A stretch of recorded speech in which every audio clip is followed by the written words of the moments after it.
Oi, gente querida, como é que vocês estão? Quero começar essa palavra abençoando você, a sua família, abençoando as obras das suas mãos, declarando a graça maravilhosa de Jesus sobre a sua vida, declarando que você é amado do Pai, amado de mim também. E eu estou aqui muito feliz por poder estar compartilhando a palavra de Deus, dando continuidade a esta série tão importante sobre batalha espiritual. Esta é a 9ª mensagem e eu vou falar sobre a obra de Satanás, tá? Na primeira mensagem que eu falo dele, eu falo de Satanás como imitador de Deus. Agora eu quero focar mais na sua obra, como ele trabalha, como ele opera para levar a cabo o seu intento de roubar, matar e destruir. Bom, em primeiro lugar, ele é aquele que semeia sempre o joio no meio do trigo. Mateus capítulo 13, versículos 24 a 30 diz assim, eu vou ler os 2 primeiros versículos. O reino de Deus é semelhante a um homem que semeou boa semente no seu campo, mas enquanto os homens dormiam, veio o inimigo deles, semeou o joio no meio do trigo e retirou-se.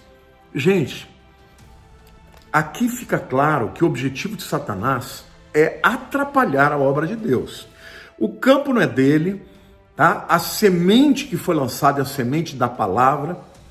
Então, ele podia escolher um outro campo onde ele não tem adversários, onde não fosse dele, né? Não, ele não quer semear no campo dele, ele quer semear no campo alheio, e especialmente no campo de Deus. Então, o joio é aquela semente que parece com o trigo, mas na hora da colheita não tem nenhuma substância. E qual é a finalidade do joio estar no meio do trigo? Tirar o lugar do trigo. Tirar o lugar da semeadura boa. Então é muito importante que vocês entendam que Satanás sempre, quando alguém tenta fazer a obra de Deus, ele vai introduzir os seus para tentar atrapalhar. Segundo lugar, ele trabalha pervertendo a palavra de Deus.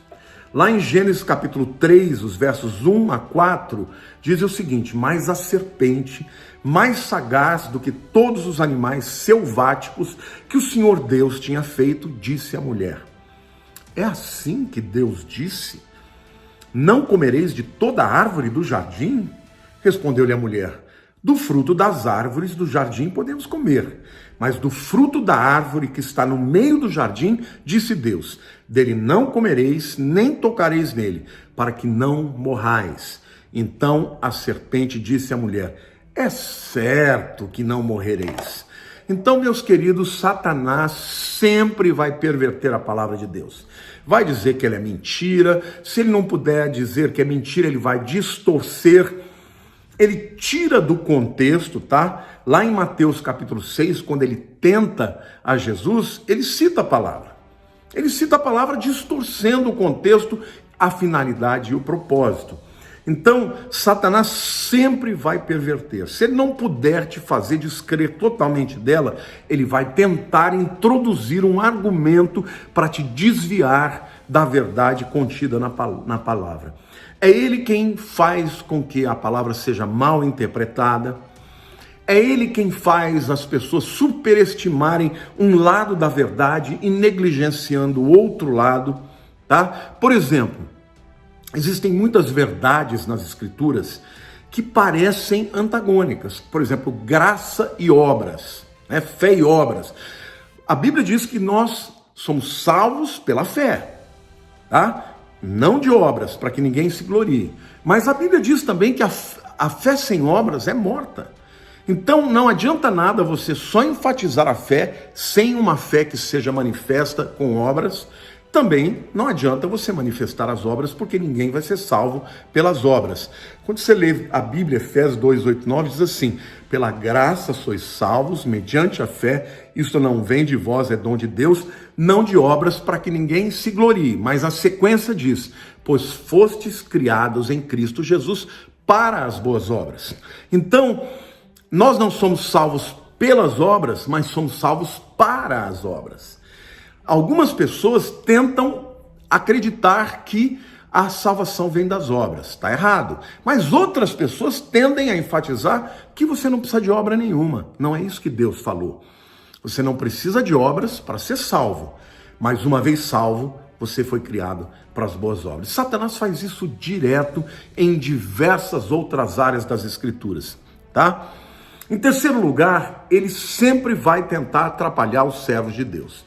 Em 1 Tessalonicenses, capítulo 2, versículo 18, Paulo diz assim: por isso, quisemos ir até vós, pelo menos eu, Paulo, não somente uma vez, mas duas. Contudo, Satanás nos barrou o caminho.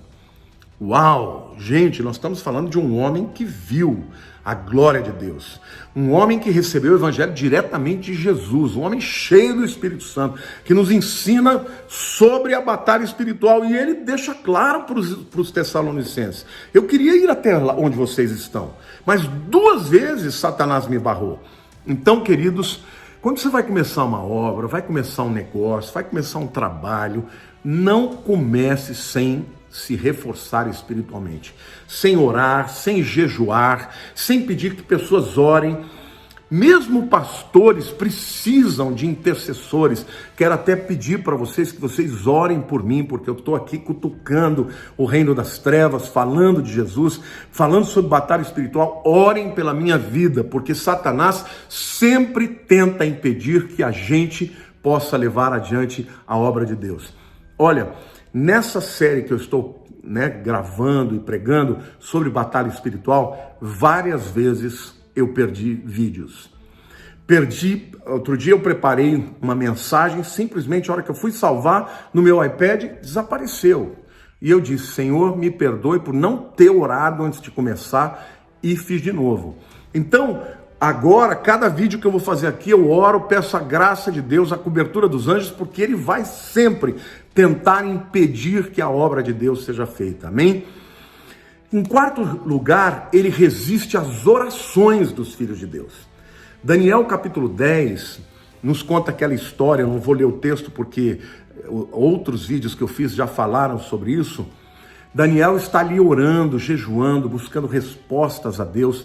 Ele sabia que estava chegando o fim do período babilônico dos 70 anos, profetizado por Jeremias, e ele começa a orar. E a Bíblia fala que na hora que ele começou a orar, no mesmo dia, o anjo Gabriel saiu com a resposta, mas foi impedido pelo príncipe da Pérsia, que era um principado, que dominava aquela região da Pérsia.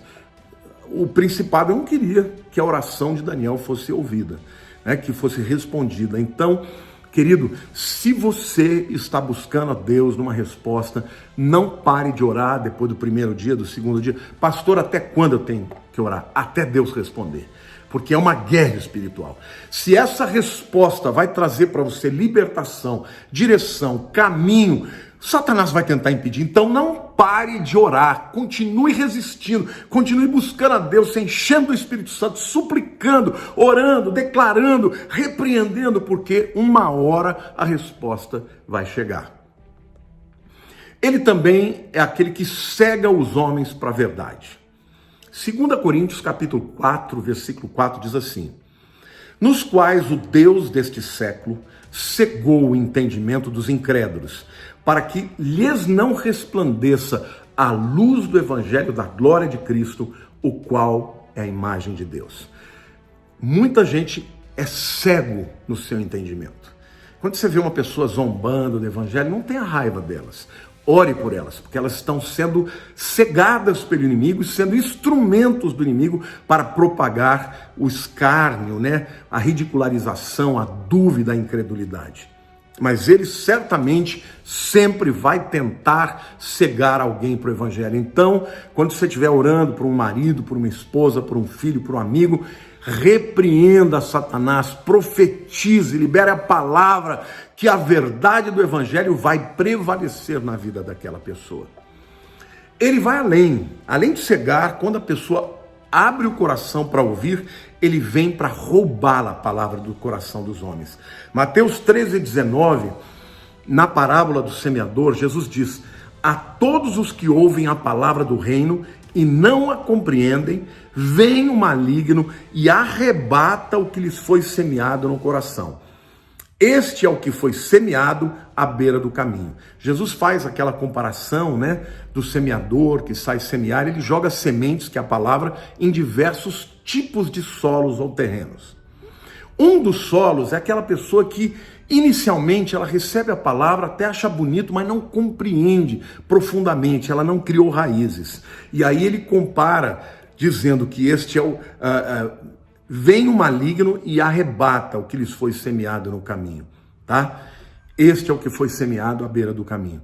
Ou seja, existem pessoas que recebem a palavra, mas porque não são discipuladas, porque não tem alguém que as acompanhe, porque não tem alguém que continue a falar e a ensinar até que aquela palavra entre profundamente no coração delas. O inimigo vem e rouba a palavra. Então, quando você estiver pregando para alguém, repreenda, diga: Senhor, manda os teus anjos, impeça que o inimigo roube a palavra do coração desta pessoa. Você certamente já teve experiência de ter falado de Jesus para alguém e essa pessoa demonstrou aquele interesse, mas de repente, por alguma razão, ela não quer mais. É isso, o inimigo está roubando a palavra do coração. Em sétimo lugar, a Bíblia diz que ele é o acusador, aquele que acusa os irmãos diante de Deus. Apocalipse capítulo 12, versículo 10 diz assim: então ouvi grande voz no céu, proclamando: agora veio a salvação, o poder, o reino do nosso Deus e a autoridade do seu Cristo, pois foi expulso o acusador dos nossos irmãos, o mesmo que os acusa de dia e de noite diante do nosso Deus. Que coisa tremenda, gente. A gente lê lá no livro de Jó que um dia Deus estava lá no trono e de repente veio passeando, chegando Satanás. E Deus começou uma conversa com ele, e Deus falou: tá vendo meu servo Jó? E ele começou Jó é assim, bom porque tem tudo, o senhor dá tudo para ele, dá dinheiro, dá família, dá felicidade, dá saúde. Quero ver se o senhor tirar tudo dele, se ele vai continuar te adorando. E aí vocês conhecem a história, sabem que Deus permitiu que Satanás tocasse em tudo na vida de Jó, menos tirar a sua vida. E o livro de Jó é uma história linda, né? Porque Jó teve uma experiência profunda com Deus e Satanás mais uma vez saiu perdendo. Mas, gente, Apocalipse 12:10 está dizendo que ele acusa dia e noite aos nossos irmãos. Então, ele não só acusa você, né? Aquela voz dentro de você: quem é você? Que crente é esse? Você não é crente coisa nenhuma. Olha aí o que você faz. Olha aí, seu crentezinho de meia tigela, né? Quem é você para vir me enfrentar? Não só acusa você, como acusa também diante de Deus. Mas a Bíblia diz que ele tem os seus dias contados. Para o acusador, nós temos um advogado. E a Bíblia diz que Jesus Cristo justo está na presença de Deus nos defendendo. Advogado significa chamado para o lado para nos defender. Amém? Hoje, Jesus também intercede por nós perante Deus. Queridos, toda vez que o diabo vem, acusa, aponta um pecado, e muitas vezes um pecado que foi cometido, Jesus fala: Senhor, e o meu sangue que foi derramado? A Bíblia diz que o sangue... no Velho Testamento, o sangue dos animais cobria, né? Cobria os pecados. O sangue de Jesus purifica, limpa. Então, meu querido, quando vier o acusador, diga: eu sou de Jesus, ele já me purificou, eu sou dele, meu nome está escrito no livro da vida. Eu não sou salvo pelas minhas obras, eu não sou salvo pelo meu merecimento, mas pelo merecimento do meu Senhor, e eu creio nele. Então arreda de mim, Satanás, arreda da minha casa, arreda da minha família, porque eu sou do Senhor Jesus. Aleluia, glória a Deus, meu querido. Isso é maravilhoso, eu me empolgo. Por quê? Porque quem éramos nós? Nós éramos mais do que pecadores, mas a Bíblia diz que Deus prova o seu amor para conosco pelo fato de Cristo ter morrido por nós, sendo nós ainda pecadores. Fomos comprados com precioso sangue, fomos selados pelo Santo Espírito da promessa, somos propriedade dele. Então, ainda que o acusador acusa, nós temos um que nos defende. Por isso que a palavra de Deus diz: se confessarmos os nossos pecados,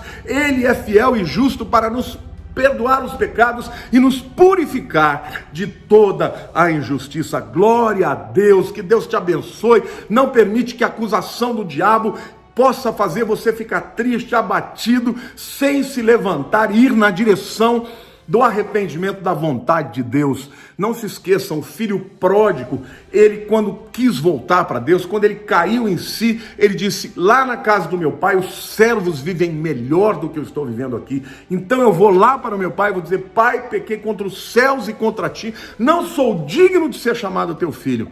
Contudo, quando ele chega lá, não é isso que ele recebe.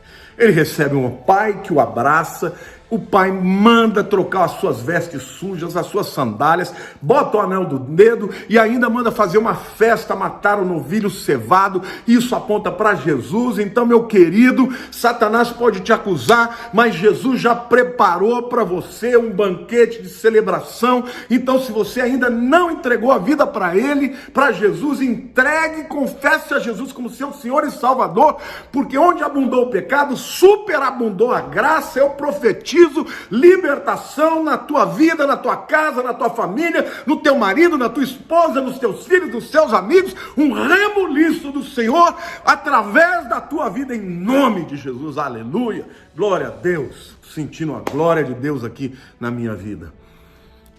Satanás também é aquele que prepara armadilhas. 2 Timóteo capítulo 2, versos 25 e 26 diz assim: disciplinando com mansidão os que se opõem, na expectativa que Deus lhes conceda não só o arrependimento, para conhecerem plenamente a verdade, mas também o retorno à sensatez, livrando-se eles dos laços do diabo, tendo sido feitos cativos por ele para cumprirem a sua vontade. Aqui o apóstolo Paulo está ensinando o seu discípulo Timóteo como lidar com as pessoas que se opõem a ele e ao evangelho. Ele diz assim: trate com eles disciplinando com mansidão os que se opõem. Por quê? Para que você tenha a expectativa de que Deus possa conceder o arrependimento na vida dessas pessoas, de maneira que eles possam conhecer a verdade de maneira plena. E diz, mas também para que eles retornem à sensatez, livrando-os ele dos laços do diabo, ou livrando-se eles dos laços do diabo, né? Ou seja, Satanás, ele prepara laços, ele prepara armadilhas. Essas armadilhas, elas só funcionam quando elas não são esperadas. Elas só funcionam quando a pessoa que vai cair não as vê. É como você fazer um alçapão, como você preparar uma armadilha botando um queijo lá para o ratinho pegar o queijo e ser morto por aquela armadilha. Satanás, ele faz isso o tempo inteiro, gente. Agora, o que a Bíblia diz é que nós, quando percebemos alguém se opondo, a gente deve ter mansidão, orar por essas pessoas para que elas possam se arrepender. Você já percebeu que tem pessoas que no passado foram bênçãos, pessoas que tinham um ministério lindo e que Satanás fez com que elas caíssem numa armadilha e por caírem nessa armadilha ficaram completamente inutilizadas para o chamado de Deus e para a obra?